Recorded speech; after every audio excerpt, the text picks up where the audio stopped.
Our next guest is one of the great voices of comedy today, and she's now out with a new comedy special, The First Woman. Let's take a look. We left, went dancing, found strangers, did their drugs, and made it back safely because we're adults. But I thought about that moment, and I was like, why wasn't I scared? I feel like me in my 20s would have been scared and been like, oh, we are just two women. Maybe we do need a man. But me today, I'm like, I dare you.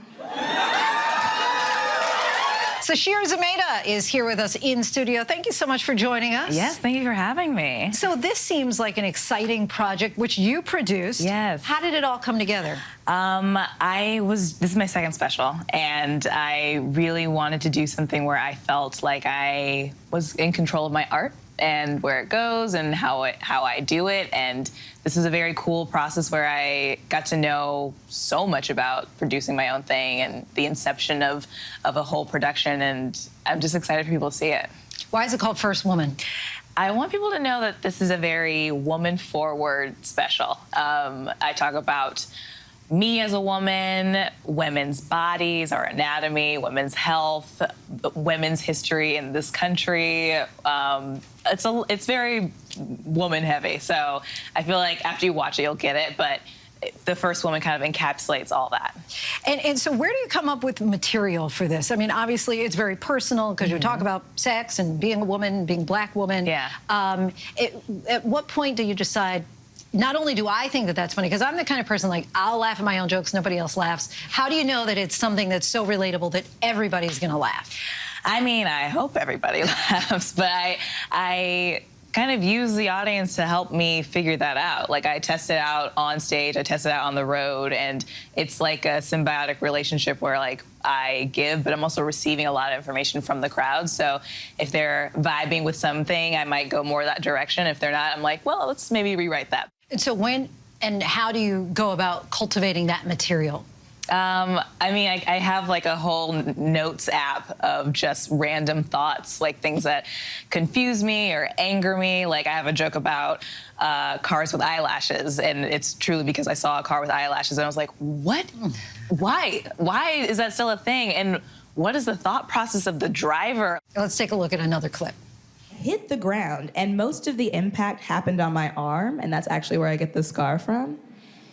And I've had people in my life ask me if I want to get this cosmetically removed, but I actually really like having the scar because it's a nice reminder. It reminds me that I went through something and that tomorrow's not promised and that danger's at every corner. You got to keep your head on a swivel.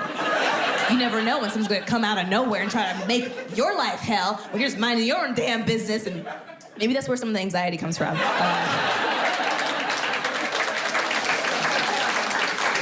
How do you make stories like that funny? I mean, I know that for a long time there's a history, really, of comedians taking kind of tragic situations and finding that little bright light to make us all laugh. But yeah. How do you decide, you know, when it's appropriate, and especially during this time of political correctness?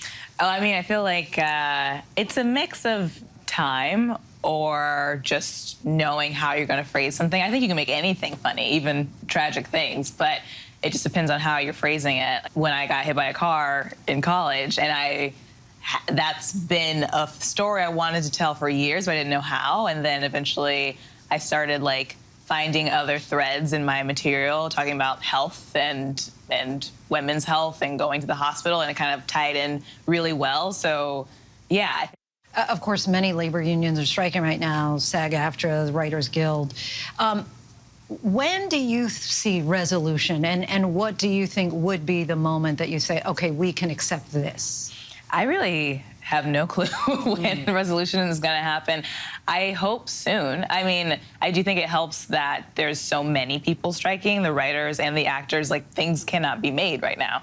And it's really unfortunate that it affects so many people. Like, it's also crew members, it's also caterers, it's background people, there's stunt people. It's like so many people who are affected by these strikes, and I hope that we can come to a resolution soon. Also, the audience is going to be affected by this too, because eventually you're going to run out of things to watch. Yeah, so I hope that studio heads see that and see that there will continue to be a demand for artists and their work, and figure out how to make it right. Sasheer, we thank you so much for coming Thank on. you. Want to let our viewers know The First Woman will be available August 15th on 800 Pound Gorilla and will also be on YouTube August 29th.